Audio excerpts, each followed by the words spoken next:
Assalamualaikum warahmatullahi wabarakatuh. Alhamdulillah wa syukurillah wa la hawla wa la quwwata illa billah. Allahumma salli ala sayyidina Muhammad sirri hayatil wujud wa sababil a'dhami li kulli mawjud wa alihi wa sahbihi wasallim. Saudaraku sebangsa setanah air yang saya hormati, beredar luas di media sosial khususnya YouTube pidato dari Kiai Haji Muhammad Najih Maimun atau lebih dikenal dengan nama Gus Najih, di mana Gus Najih ini mengkritisi haul Wali Songo yang diadakan di Masjid Istiqlal beberapa waktu yang lalu. Tapi sungguh sangat disayangkan bahwa apa yang diutarakan, disampaikan Gus Najih ini menurut saya lebih banyak pada halusinasi dan suudzon. Saya mengakui bahwa Gus Najih ini seorang ahli agama, menguasai ilmu-ilmu agama, tetapi dalam hal geopolitik beliau saya katakan masih awam, karena apa yang dikatakan oleh beliau di dalam channel YouTube-nya lebih banyak kepada halusinasi, kepada imajinasi yang liar, dan cenderung kepada pemutarbalikan fakta. Beliau mengatakan bahwa haul Wali Songo adalah disetting oleh Kiai Haji Said Agil Siraj yang menurut beliau adalah sudah terkontaminasi Syiah. Kemudian bahwa hiruk pikuk tentang ketidaktersambungan nasab Ba'alawi ke Rasulullah itu juga dipengaruhi oleh Syiah.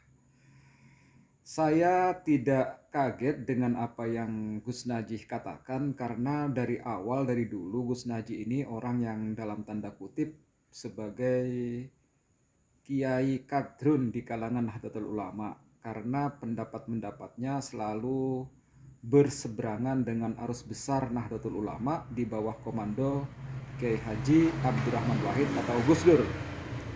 Saudaraku sebangsa setanah air yang saya hormati, bagaimana pendapat Gus Najih? Mari kita saksikan video berikut ini. Gerakannya Imaduddin yang disetir oleh tukang skenario ya mungkin ya itu tadi yang pernah jadi ketua umum PBNU itu, mungkin ya penyetirnya pinter sekali, ini disuruh dukung, ini disuruh setengah dukung ya ini disuruh nentang atau setengah nentang.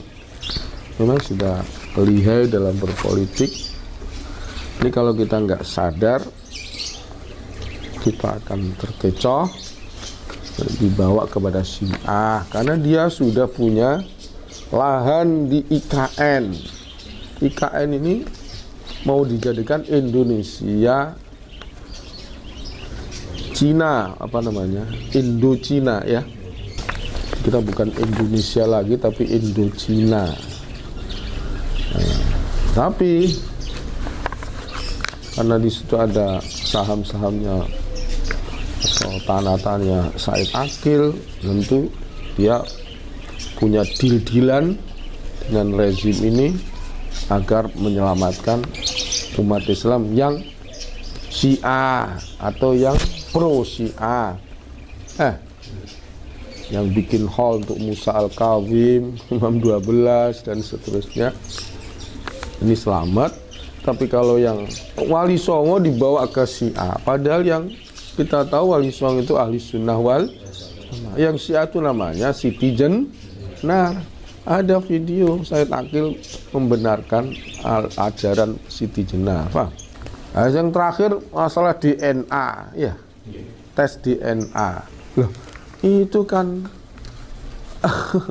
budu-buduan itu, nggak pakai ilmu, nggak pakai fikih itu, tes DNA itu nggak ada ulama fikih yang bilang tes DNA itu menentukan nasab sama sekali. Ini tuh rekayasa, nanti di setting, bisa disetting ya, sama dengan vaksin kemarin ya, vaksin itu settingan biar umat Islam hancur. Sekarang yang vaksin kan sakit jantungnya ya, paru-parunya dan seterusnya. Inilah rusak-rusakan, inilah tujuannya IKN, tujuannya rezim ini, tujuannya Said Akil seperti itu, agar umat Islam terbiasa dengan dimurtadkan, dengan Syiah, mencaci ulama, mencaci habaib, suwe-suwe mencaci sahabat, lama-lama yang mencaci Rasulullah, Al-Quran seperti Abu Janda, Adi Armando dan seterusnya itu, mencaci maki Al-Quran. Na'udzubillah. Ini sudah terjadi, cuman yang kita khawatirkan tambah besar, tambah melebar. Ini kalau kita nggak melawan atau kita nggak menentang, ini nasib anak cucu kita bagaimana? Tapi kalau melawan atau menentang, kita akan disegani. Kalau kita ikhlas karena Allah, bukan mencari kekuasaan atau mencari dunia. Oke, saudaraku sebangsa setanah air yang saya hormati, itulah video dari Kiai Haji Muhammad Najih Maimun, putra almarhum Kiai Haji Maimun Zubair, seorang ulama besar Nahdlatul Ulama yang sudah tidak diragukan lagi nasionalismenya. Sekarang mari kita bandingkan pendapat Kiai Najih atau Gus Najih itu dengan pendapat dari Kiai Haji Nur Ihya Salafi. Beliau seorang ulama muda dari Surabaya yang begitu cerdas dan menguasai ilmu-ilmu klasik Islam, terutama tentang ilmu nasab. Bagaimana komentar Kiai Haji Nur Ihya Salafi terhadap Kiai Najih Maimun? Marilah kita saksikan videonya bersama-sama. Saya akan mengomentari apa yang telah disampaikan oleh Gus Najih Maimun, putra dari Romo Kiai Haji Maimun Zubair, Sarang, Rembang, Jawa Tengah, di mana beliau menyampaikan saran ya kepada segenap umat Islam yang ada di Indonesia pada umumnya untuk berhati-hati pas pada waktu acara Haul Wali Songo yang akan diselenggarakan di Masjid Istiqlal Jakarta, dengan mewanti-wanti akan disusupi oleh faham Syiah. Ini sebenarnya komentar yang berlebihan. Lebih baik jika tidak mendukung ya mendoakan saja. Semoga Gus Najih Maimun bisa menyadari hal ini. Beliau, Gus Najih Maimun, mungkin masih belum mengikuti secara utuh, mulai dari pertama bahasan tentang nasab Ba'alawi sampai sekarang ini. Beliau hanya mungkin melihat setengah atau separuh. Apalagi kelihatannya beliau ketinggalan kereta. Mohon Gus Najih untuk menahan diri, jangan mengomentari hal yang tidak panjenengan ketahui, atau hanya sekedar mereka-reka atau perkiraan saja menurut panjenengan. Jenengan menilai adik saya Kiai Haji Maduddin Utsman menggunakan kitab karangan Syiah, kitab Syajarah Al-Mubarakah, Tahdhibul Ansab, Al-Asili, Al-Majdi, Al-Fakhri, Umdatut Thalib, Tuhfatut Thalib, Bima'rifati Man Yantasibu ila Abdillahi wa Abi Thalib, dan kitab-kitab nasab yang lain. Ini bagaimana? Apakah berarti Kiai Imad dan kawan-kawan termasuk saya mengikuti paham Syiah? Jangan begitu. Ini saya analogikan dengan Kamus Al-Munjid.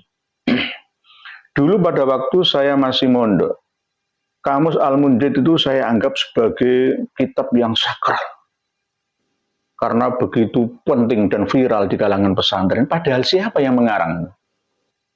Kamus Al-Munjid fil lughah wal a'lam itu disusun oleh seorang biarawan, seorang pendeta Katolik berkebangsaan Lebanon. Kenapa dipakai oleh pesantren?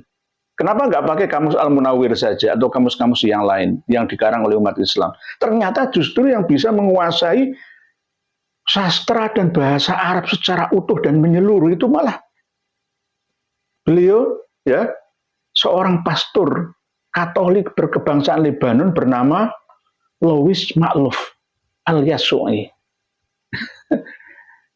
Beliau karangannya, ya, penemuannya dipakai rujukan oleh seluruh santri sejak dulu. Bahkan sampai sekarang. Nah, sekarang ini sudah ada Google, ya, rada berkurang. Dan ada kamus-kamus bahasa Arab yang lain. Jadi Al-Munjid rada berkurang. Dulu itu Al-Munjid itu ibarat sekarang itu ya Google. Ya. Kalau mencari apa-apa, kalimat apa yang tidak diketahui artinya itu langsung larinya ke Al-Munjid. Al-Munjid yang ngarang itu non-Muslim, seorang pastor pendeta Katolik berkebangsaan Lebanon, lahir pada tahun 1867 Masehi di Zahlah, Lebanon. Jadi isinya kamus Al-Munjid itu juga diisi oleh seorang pendeta Nasrani, yaitu Ferdinand Tuttle. Seorang Nasrani, dua-duanya itu seorang Nasrani, Katolik, ya, berkebangsaan Katolik. Kenapa dipakai? Ayo. Sama seperti Google. Google itu siapa yang menciptakan, yang menemukan? Google adalah sebuah perusahaan multinasional milik Amerika Serikat, spesialis layanan dan produk internet. Google didirikan oleh Larry Page dan Sergey Brin.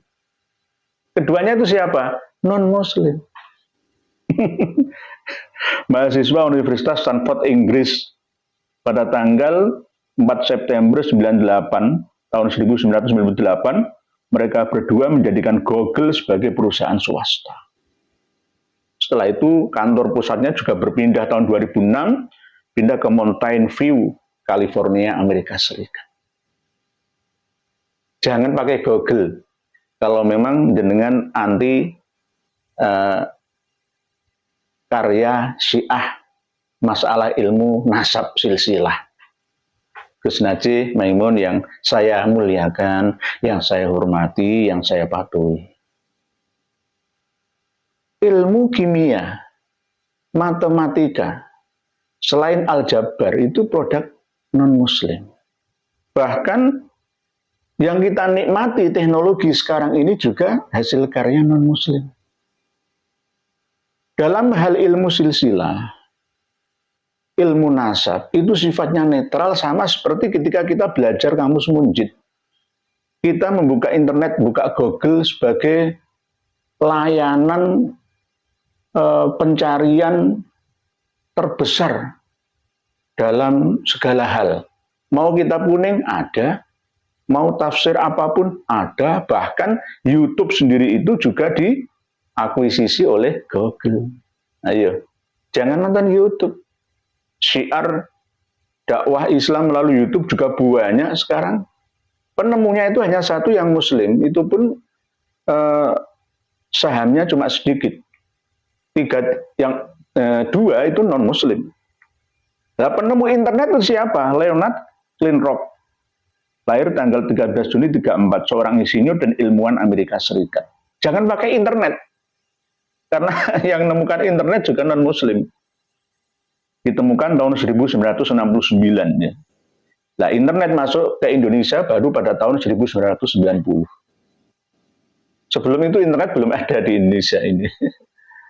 Jadi jangan alergi ya dengan buku atau kitab tentang nasab yang membatalkan atau mengatakan bahwa Imam Ubaidillah bin Ahmad bin Isa Ar-Rumi itu tidak ada. Ya, saya punya 22 kitab nasab itu.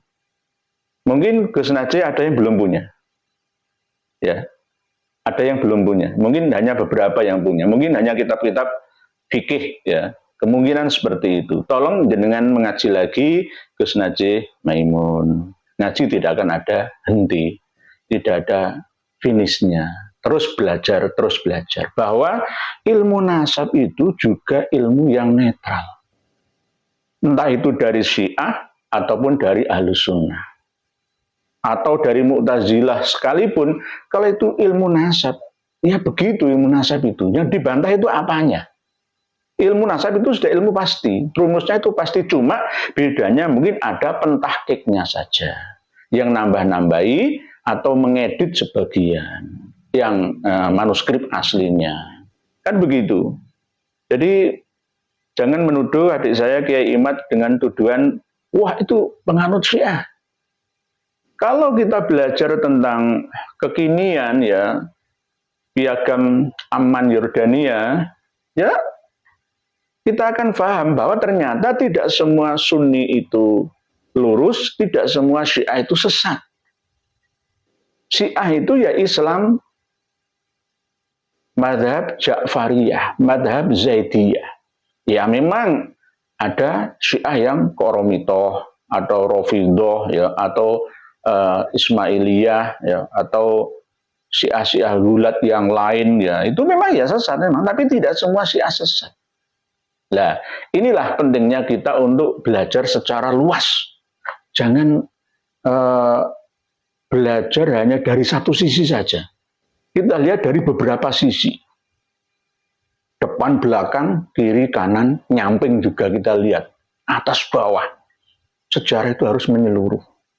Dan dengan juga mengatakan pindah jalur rel Wali Songo yang sudah lama diketahui menurut Syamsul Dohiro bahwa Wali Songo adalah Ba'alawi. Ini Syamsul Dohiro yang sudah saya bahas pada satu video kemarin. Wali Songo itu Ba'alawi. Sekarang balik pindah rel Musa Al-Kadzim. Bukan Ali Al-Huraidi jalurnya. Nah inilah yang perlu kita pelajari lagi. Manuskrip Babat Kebantenan, manuskrip Kasepuan, Kanoman, Kacirobonan, manuskrip Giri, manuskrip Derajat, dan Kasultanan, Kasunanan, Paku Alaman, Mangkunegaran. Coba kita belajar terus. Ya. Karena apa? Peran Van den Berg, peran Snogogronje, seorang orientalis dua-duanya, didukung oleh Mufti Batavia, Habib Utsman bin Yahya. Tiga serangkai inilah yang mengacak-acak sejarah dan sirah ya perjalanan Islam di Indonesia. Wali Songo bersembunyi karena penindasan Khomeini, ditekan, banyak yang merubah silsilah keluarga atau sebagian masih ada yang memilikinya. Dan kami pun insya Allah sedikit kami memiliki manuskrip itu. Jadi Gus Najih jangan khawatir. Syiah yang seperti apa? Ahlus Sunnah wal Jamaah, ISIS itu ya ngakunya Ahlus Sunnah wal Jamaah. Lembaga dakwah Islam Indonesia itu juga Ahlus Sunnah wal Jamaah. Wahabi Salafi itu justru mengaku paling Sunni Ahlus Sunnah wal Jamaah sendiri karena kiblatnya ke Wahabi Salafi dan sebagian Wahabi Jihadi dan Salafi Jihadi yang ada di Arab Saudi. Ayo bagaimana ini? Ayo. Oleh sebab itu, jangan menggebrah uyah mengeneralisir bahwa semua Ahlussunnah wal Jamaah itu lurus dan benar atau semua Syiah itu sesat. Jangan. Mazhab Mu'tazilah modern, semisal Ibadi ya dari daerah Oman, bukan Yaman tapi yang Oman, Aden, itu juga diakui mereka semua Muslim. Mazhab Maliki, Hanafi, Syafi'i, Hambali, Ja'fari, Zaidi, ya, bahkan sebagian Salafi, Asy'ari, nah, kalau ditambah lagi bisa Maturidi, itu Sufi juga, ya diakui, itu adalah Muslim haram kehormatan dan darah serta hartanya untuk diganggu atau ditumpahkan. Itu sudah kesepakatan piagam Amman Yordania disepakati oleh seluruh umat Islam sedunia. Oleh sebab itu, mari kita bersatu. Rasulullah SAW pernah menyampaikan bahwa umat Yahudi terpecah menjadi 71 golongan, Nasrani 72, Islam akan pecah menjadi 73. Apakah pas 73 itu? Ya enggak. Itu adalah gambaran dari jumlah yang banyak. Jadi jangan dipasang di Khawarij, Murji'ah, Qadariyah, Jabariyah, ya Mu'tazilah, Ahlussunnah, Syiah dan lain sebagainya. Nah, kalau di total itu ada sempalan-sempalannya lagi gitu. Jadi enggak 73 pas lah, 73 itu adalah lambang dari lebih banyak umat Islam yang terpecah daripada umat Nasrani. Lebih banyak umat Nasrani daripada umat Yahudi. Maksudnya begitu. Ini sama-sama agama Abrahamik.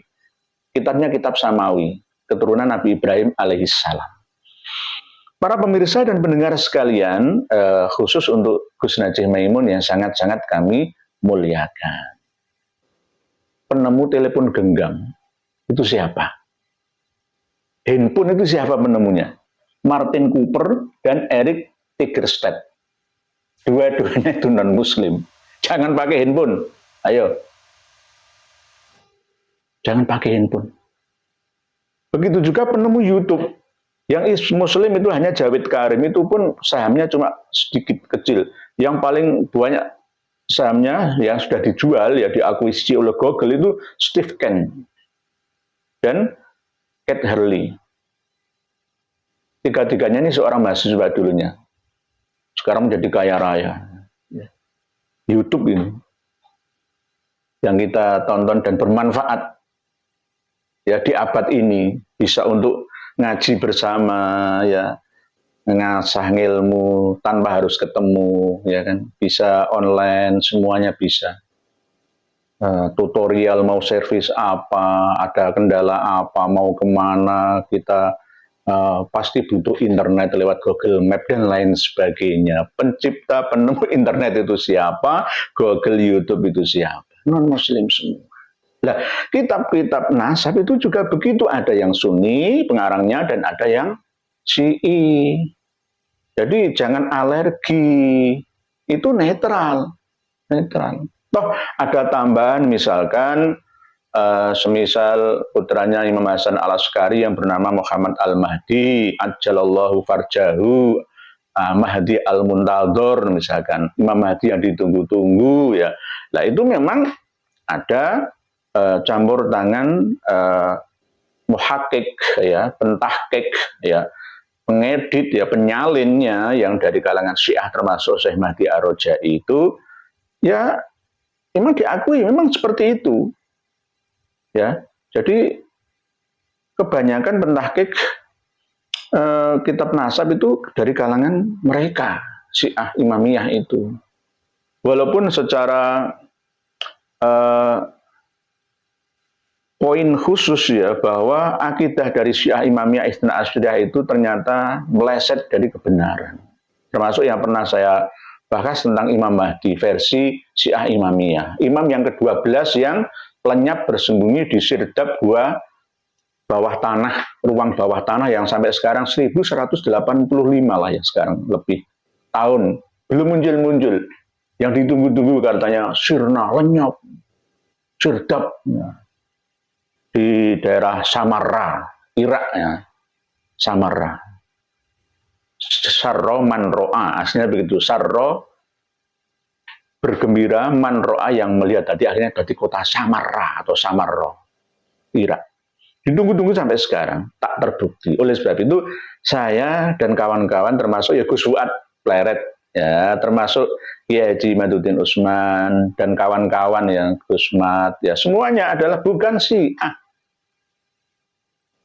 Ahlussunnah. Benderanya Nahdlatul Ulama yang berwawasan kekinian luas, tidak sempit. Jadi mohon kakang saya ya Gus Najih Maimun untuk belajar bersama. Mohon belajar bersama. Sama-sama saya juga ini ya belajar bersama. Tidak ada yang mentok, itu enggak ada. Semuanya ilmu yang dimiliki oleh siapapun itu pasti di atas langit akan ada langit. Wa fawqa kulli dzi ilmin alim, di atas langit masih ada langit lagi. Saya pun tetap belajar terus. Ya mohon maaf bila apa yang saya sampaikan ini menyinggung hati panjenengan. Yang saya hormati abah jenengan, waktu dulu saya masih sanawiyah, sering ngundang Romo Kiai Haji Maimun Zubair pada waktu masih menjadi anggota DPR pusat. Itu saya berkali-kali mendampingi beliau. Ya, sampai sekarang mulai tahun 80-an itu saya mengundang beliau pada waktu acara-acara di sekolah saya. Saya sebagai ketua OSIS pada waktu itu. Oleh sebab itu, mohon Kang Najih Maimun untuk belajar lagi. Oke, saudaraku sebangsa senar yang saya hormati, itulah sanggahan telak dari Kiai Haji Nur Ihya Salafi terhadap pendapat Kiai Haji Najih Maimun. Marilah kita sebagai umat yang cerdas, sebagai warga negara yang cerdas, melihat persoalan ini juga dengan cara yang cerdas, bahwa persoalan gugatan terhadap nasab Ba'alawi ini adalah murni gugatan ilmiah, dan gugatan ini sangat menguntungkan kaum pribumi, karena selama ini kaum pribumi di kalangan Nahdlatul Ulama seakan-akan tersubordinasi di bawah kalangan Ba'alawi, dan ini adalah perjuangan murni ulama Nusantara untuk memerdekakan dirinya dari perbudakan spiritual Ba'alawi. Tetap semangat ber-NKRI. Wassalamualaikum warahmatullahi wabarakatuh.